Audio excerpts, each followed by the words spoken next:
I am taking a break from academia. Honestly, academia doesn't work without this free work. No one cares about these things on your CV outside of academia. And I just did not expect the wall between the two to be this big or very, very removed from the outside world. You have to do it by yourself, unpaid. Academia is not what I thought it was gonna be.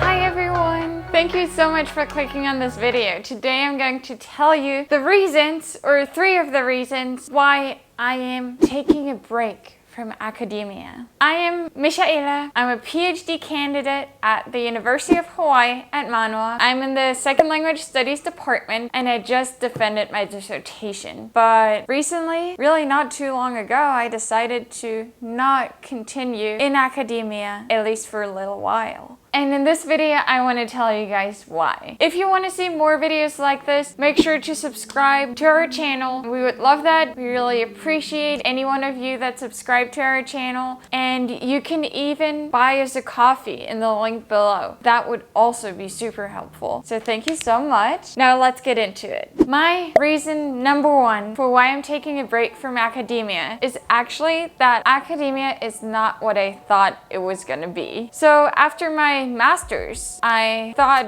I can definitely do a PhD. I love learning new things. I love school. I love researching languages. That's all totally my thing, so why wouldn't I want to do a PhD? Once I was doing my PhD though, I realized that things are not like in a master's. The number 1 thing that I didn't expect is projects taking a super long time. A super long time. Usually in your master's, you do lots of different projects, 1 per class. Each project takes a semester, which was exactly what I liked, which is exactly what I wanted to keep doing. But turns out in academia, projects actually take forever. A year, 2 years, 3 years. And for me, that's just too long to work on 1 project. What I also didn't expect is that projects in academia are a lot less original than I thought. I love coming up with new ideas. I love taking classes and then coming up with a research project out of it. But the research projects that really get published and that get recognized are the ones that only tweak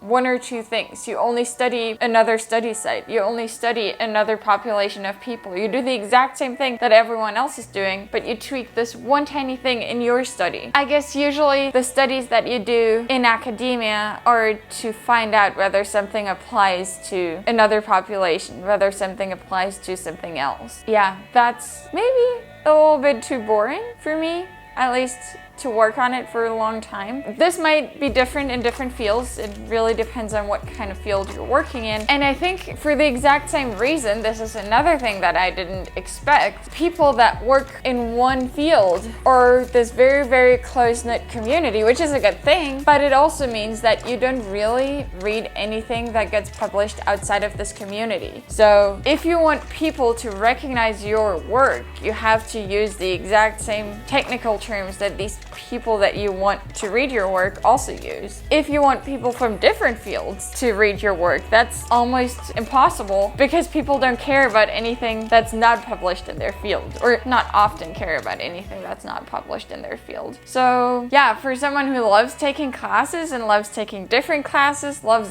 learning about new things, that's really difficult if you can't go that broad in your research projects and have to focus in on this 1 tiny field where everyone that does similar research publishes in. And also maybe for the same reason, or yeah, a little bit different, but to me it seems like all these fields within academia with their researchers are very, very removed from the outside world, from other fields, but then even from the outside world. So the research that you do really does not have the implications that I thought research would have. Because usually people that are not in academia do not read academic articles. Anything that has to do with the outside world is usually far removed from what is being done in academia. And I just did not expect the wall between the 2 to be this big. Obviously, you can do any kind of outreach activities if you're in academia. You can go talk to other people. You can bring your research into the media, which is then distributed to the people. You can bring your research into schools. You can bring your research anywhere you like, but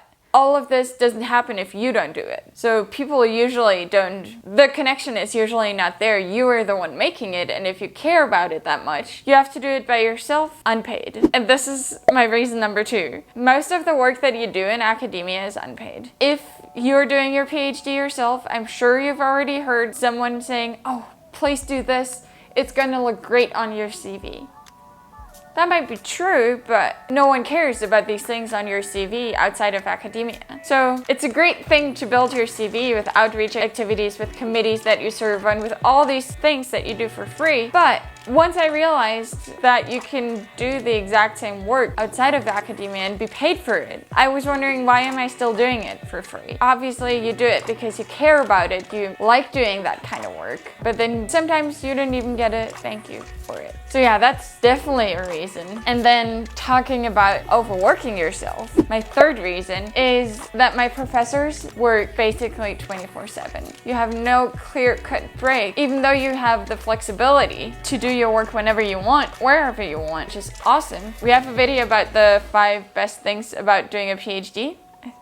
And that's definitely an awesome thing about doing a PhD, an awesome thing about academia. And I'm also going to be making a video about why you should stay in academia. But for me, this is a reason why I'm taking a break from it. When I see my professors sending me emails at 10 p.m. on a Saturday, I just wonder why they're not hanging out with their friends, having a good time, relaxing at home, and whether that's going to be me once I'm a professor. Because as a professor, you're paid to teach. Right? You teach 1 to 2 classes, 20 plus hours a week. Then you're also paid to do your research. You're paid to write publications. You're paid to go present them at conferences. But then there's not even a limit on how many you should be doing. So naturally, you try to do as many as you can, which can already lead to you overworking yourself without any other duties. But let's say, because this is supposed to be the most important part of your job, the research, right? Let's say this is also 20 hours, just like for a PhD student. Then you already have 40 hours that you spend a week. Now there's also student feedback that you need to give whenever your students have some kind of questions, and you're mentoring lots of doctoral students, you're on doctoral students committees, but then the students that you're teaching might also have questions, so you're sending emails to your students the entire time, meeting with them the entire time. Those 3 things are already more than enough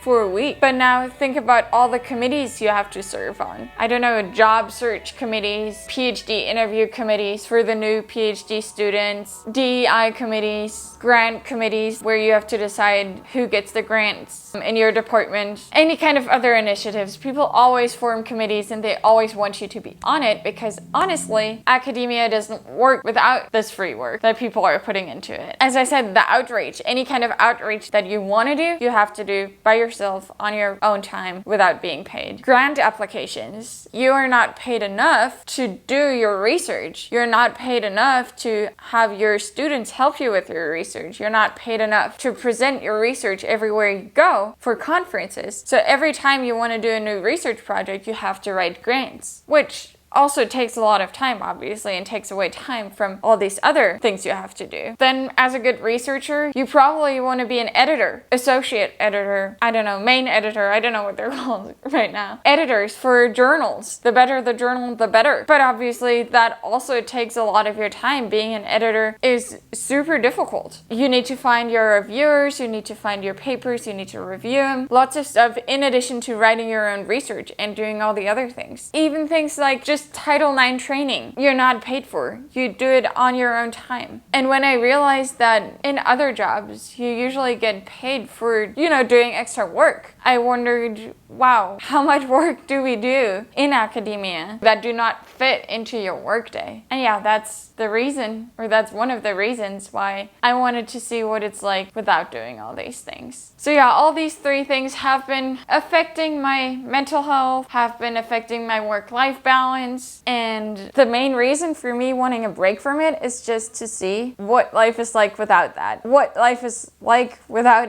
doing work for free, what life is like without doing extra work, and what life is like without doing projects that take forever or not as original as I thought and are removed from the outside world unless I do outreach activities. So yeah, if you guys are thinking about similar things, if you guys are thinking about taking a break from academia or not, if you want to stay in academia, let me know your reasons in the comments. I'd love to talk about this. If you have questions, you can always message me on Instagram. You can leave a comment.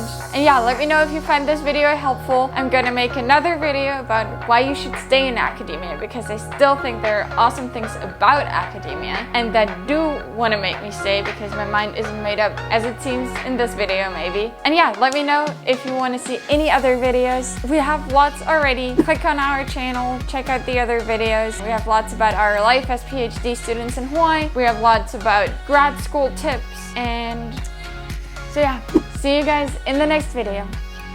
Bye.